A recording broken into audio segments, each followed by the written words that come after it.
يا صباح الفل عليكم، صباح المدارس، صباح اللانش بوكسات، صباح الحاجات الحلوة كلها. صباح الفل والورد والياسمين. النهاردة أول يوم مدرسة، يعني النهاردة عندنا احتفال كبير. مش عايزة أقولكوا يعني عندنا عيد بقى. إيه اللي انتوا بتعمليه ده؟ وايه اللي مصحيكي بدري؟ وايه اللي انت عاملاه في نفسك ده؟ ليه احنا لحقنا؟ احنا كنا بننام متأخر وبنصحى متأخر والدنيا حلوة، كانت كلها زبادي خلاط. الحمد لله، ولازم نقف وقفه جد يا جماعه، عشان خاطر احنا كده ما ينفعش كده، الموضوع خلاص فرط من ايدينا. كل يوم هنصحى بدري الفجريه وهنعمل لانش بوكس وهنطبخ الصبح وكله تمام. المهم بقى، صباحكم فل صباحكم ورد. هنا لسه صاحيين علشان عندنا اول يوم مدرسه المعتز، سنه تانية. تانية ابتدائي. كان يوم الحد. طبعا اتأخرت عليكم في تسجيل الفيديو، او هينزل امتى الله اعلم، لان بقى حصل حاجات بعد كده فهتعرفوها بقى الاحداث الجايه ان شاء رب العالمين. هنا بقى كنت بعمل ايه؟ كنت بعمل لا جبنه ولا لانشون ولا حاجات تقليديه خالص. هو طلب مني، انا السنه اللي فاتت كنت عامله له اول يوم كانت سندوتشات برجر، فهو السنه دي قال لي بلام السنه اللي فاتت عملتي لي برجر، السنه دي تعملي لي بانيه. يا حبيبي يديك يرضيك، في جبنه وفي حاجات يعني المدرسه وكده. قال لي لا اعملي لي بانيه. فالمهم بقى عملت اللي هو كان عايزه. احنا كنا عاملين بانيه وكده، فقلت بقى اعمل له ايه، سندوتش كده واضحك عليه واخد الباقي ده اعمله ستريبس مثلا او اي حاجه. واليوم ده عدى والدنيا تمام وكانت 100 فل وعشرة. المهم عملت له كده سندوتشين بانيه، وعملت بقى قعدنا بقى نهزر الصبح ونضحك بقى، وكان فرحان اصلا ورايح المدرسه فرحان والدنيا تمام.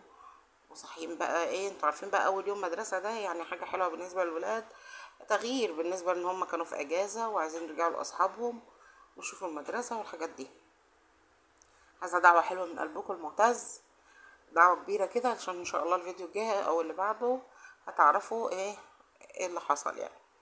فبالله عليكم ادعوا لنا دعوة حلوة، ولو شفتوا الفيديو ده حطوا لي لايك وسبسكرايب علشان كل ما انزل فيديو جديد يوصلكم مني اشعار. اولا انا بسجل فيديو مش عارفه الكلام متلخبط فيه والدنيا بصوا معايا مش مظبوطه خالص، فلازم انزل لكم فيديو عشان خاطر يعني القناه بتقع وكده. الحمد لله يعني، او اي حاجه بتشغلنا وخلاص. المهم بقى قلت اعمل لانش بوكس للولاد. عدي كان لسه مفيش مدرسه، مدرستنا ان شاء الله بتاعت عدي هتبقى يوم الخميس ان شاء الله باذن الله يعني. فهنا بقى كنت بنعمل انا وهو اللانش بوكس، انا ومعتز. كان معتز قال لي تعالي هصورك يا حبيبي، مش وقته ومش عارفه. قال لي لا تعالى انا عايزك تصوري لي فيديو زي احنا متعودين يا ماما ان انت كل سنه تعملي لي فيديو للمدرسه، عشان كل ما احب اجيبه واتفرج عليه اشوف نفسي وانا بعمل وانت بتعملي الفيديو كده وبتصوريني. قلت طب يلا بينا. هنا عملنا اللانش بوكس بتاعنا الجميل ده. اللانش بوكس ده اللي احنا وريناه لكم في المشتريات بتاعه المدرسه والحاجات، تحضيرة شنطه المدرسه، الفيديو اللي فات يعني. بس هنا بقى كنت حاطه له واحده رولانه، وهنا كوكيز للقمر ده انا كنت عاملاه انا وماما. فقلت بقى احط له برده كام واحده كده، بحيث ان هو هيطلع من المدرسه عنده درس، يبقى يعني حاجه معاه تسد معاه لو جاع مثلا او كده، ياخد بقى كوكيز او حاجه وتبقى معاه يعني لحد ما يلف لفته بتاعه اليوم بتاعنا ويجي ان شاء الله بالسلامه.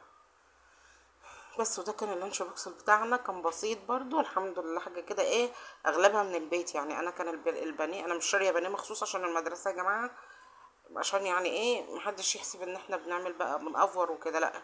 انا كان البانيه عندي في البيت وكنت هاخده اعمل فيه حاجه تانية، يعني مثلا كنت اعمل بيه غدوه فاهمين، فاخدت منه قطعتين للمدرسه ما زعلونيش في حاجه يعني.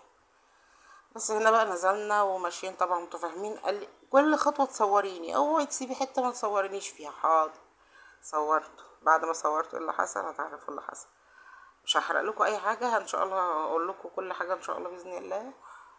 الحمد لله. هنا بقى كنا واقفين نركب حاجه بقى عشان كنا اتاخرنا، لان ماما كان هو متفق مع ماما تجيله المدرسه، وفعلا ماما جت والله كتر خيرها، تعبانه معايا بقى لها فتره، فالحمد لله.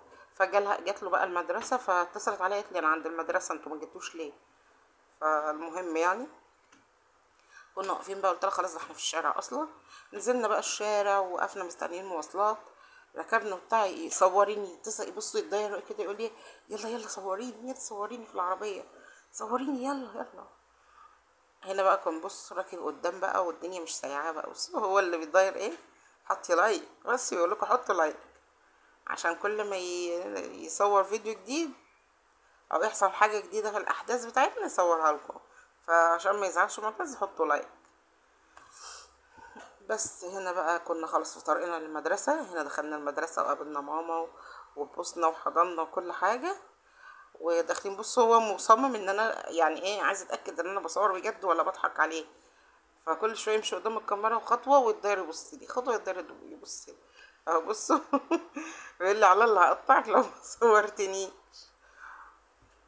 دخلنا بقى الفصل بتاعه لقيناهم كلهم دخلوا، وصحابه ليه صاحب كده هو عزيز عليه يعني، طول الاجازه مع بعض متواصلين مع بعض، فكانش راضي يقعد في التختة غير لما معتز يجي. دخلنا حلينا المشكلة بقى، ايه يا ميس ايه ومامة زميله ده قالوا لي الواد مش عايز يقعد في التختة دي إلا لما معتز يجي.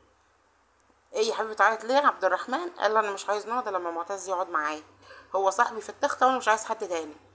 فراحوا مطلعين الولاد اللي كانوا قاعدين معاه في التختة وراحوا مدخلين معتز معاه. هنا بقى طبعا مودود تعدي الموضوع على خير، لا ما يعديش ابدا ابدا ابدا، لازم بصوا نضحي اول يوم لازم نضحي. هنا انا بصور ابني ومفيش حاجه والميس مستأذنه منها وكله تمام، يجي بقى مدرس محترم زي اللي انتوا شايفينه قدامكم ده يبلطج عليا، بس على مين؟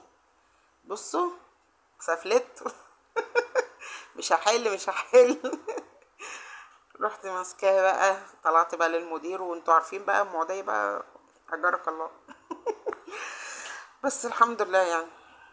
طلعت المدير قال لي حقك عليا واعتذر لي وتأسف لي، وهو برضو خلاص والحمد لله.